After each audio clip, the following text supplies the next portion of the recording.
Because of Dr. Roop's warning, I hadn't gone outside the government compound since the first night with Steve and Tamret, but Halou wanted to eat in her neighborhood, and I saw no real reason to object.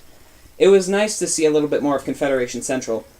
We traveled by elevated train, and it didn't take long for me to see the wisdom of Dr. Roop's decision. A tall, banana-shaped being with massive compound eyes had been watching some kind of moving display of shapes and colors projected from its data bracelet, and I guess it noticed I was staring at the display, trying to figure out what it signified. It was about to say something, friendly I suspect, when it clacked its starburst-shaped mouth in probably surprise. "You!" it said. "You're the mass murderer!" "I'm pretty sure I'm not," I said indignantly. I was about to say more when Halou stepped in front of me. "Many beings confuse him with the war criminal," she said. "It's a common mistake." The being clicked at me again. "If it truly were that vile human applicant, I would be forced to wash my eye lenses lest I be corrupted with its evil." "Man, I'm so glad we spared you from that," I said. Then Halou was pulling me off the train before I could say anything else. She led me to a district where the buildings were low and had open patios. There were huge trees with thick orange leaves the size of car doors, but they seemed to be light because they fluttered like flags. At least half the beings in the neighborhood were of the same species as Halou, with green skin and protruding cranial ridges. It was a whole district of Martian manhunters. What would my father have thought about it? Many of the beings were laughing or speaking in animated tones, so it seemed safe to assume that Halou's effect wasn't specific to her kind. She was just a dud. We sat at an outdoor cafe where patrons ate and drank some strange creatures that looked like acorns with arms and legs and were deriving substance from listening to bowls of what appeared to be carbonated water. Halou turned her data bracelet to record, leveled her glowering white gaze at me, and said, "Tell me, why did you kill those fads?" "The fads murdered the Gennari, and they were trying to kill us. The bridge crew were injured, and I was the only one around who could operate the weapons console, if only barely." "But you fired 10 dark matter missiles. Does that not suggest a desire to murder?" "It suggests," I said, "a desire not to be murdered, and the desire to see my friends and the crew of the Dependable not be murdered." "Is your species familiar with the concept of mercy?" And so it went. Halou threw leading, hostile questions at me, and I answered. After a while, I stopped waiting for her questions and just talked, telling her what had happened, why I had done what I did, and what I was thinking about. I figured if I was going to break Dr. Roop's rule and spill my guts, I might as well present myself as favorably as possible. When we were done, I told her I would find my own way back to the compound. "Thank you for speaking with me," she said, "and let me know next time you want to play approximate results from endeavors. You're not terrible at it. Just tell me you'll keep your word, and you won't write about Steve and Tamret." "I never said I wouldn't post a story about them," she said, her voice utterly expressionless. "Just not tonight." "But I thought if I helped you with this, you'd leave them alone." She looked genuinely puzzled. "I don't recall saying that." I stood up, put my hands on the table, and leaned towards her. "Do not post any stories about them. Do you understand me?" "You appear agitated. Are you feeling ill?" "Are you really that dense?" I asked her. She blinked a few times. "You would prefer I did not post any stories about the Ishi and the Raro, is that right?" I may have done some hair-pulling here. "Yes, Halou, that is in fact right." "What can you offer me in exchange for sparing them from hostile public scrutiny?" And so I made an offer. An extremely stupid offer. And she accepted. When I got back to my room that night, Charles was lying on his bed, doing his reading assignment for the next day.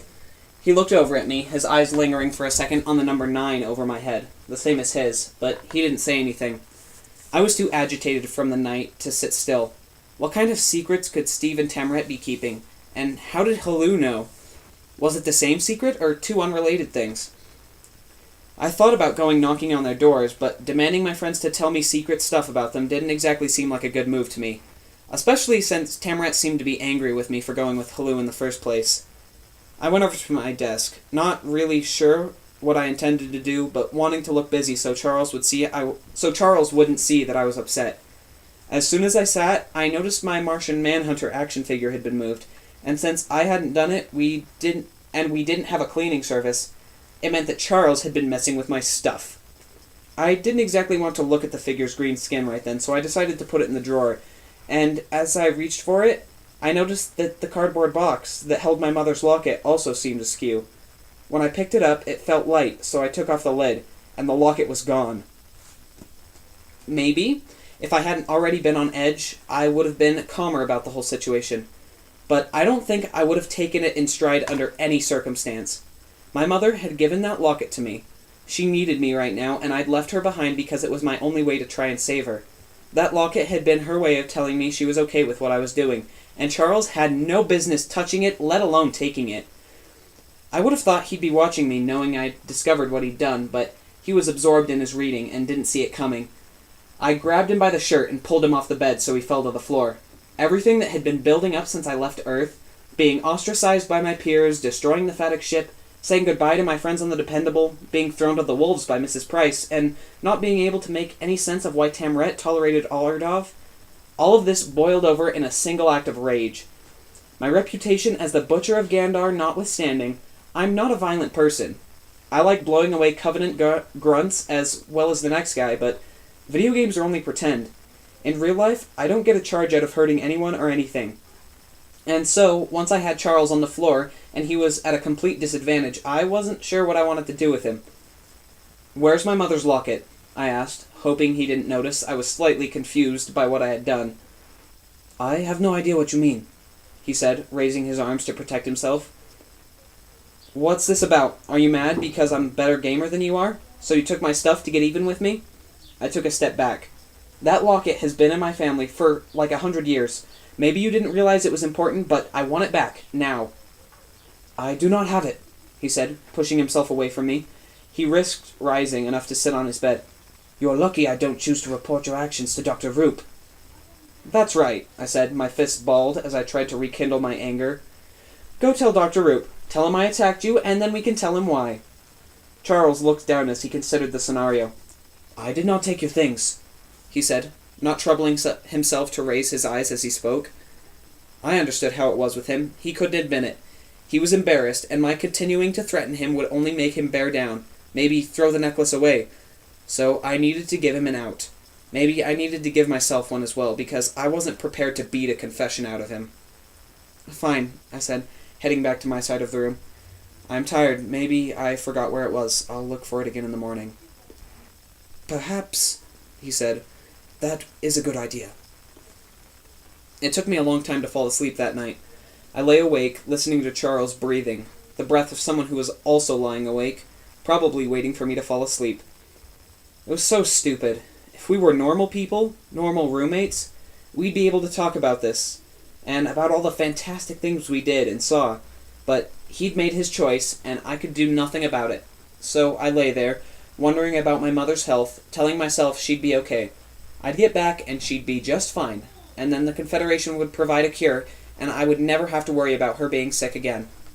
I finally did fall asleep, and in the morning when I opened the box, the locket was back where it belonged. That was the good news. The bad news was the message waiting for me on my data bracelet. Dr. Roop wanted to see me at once.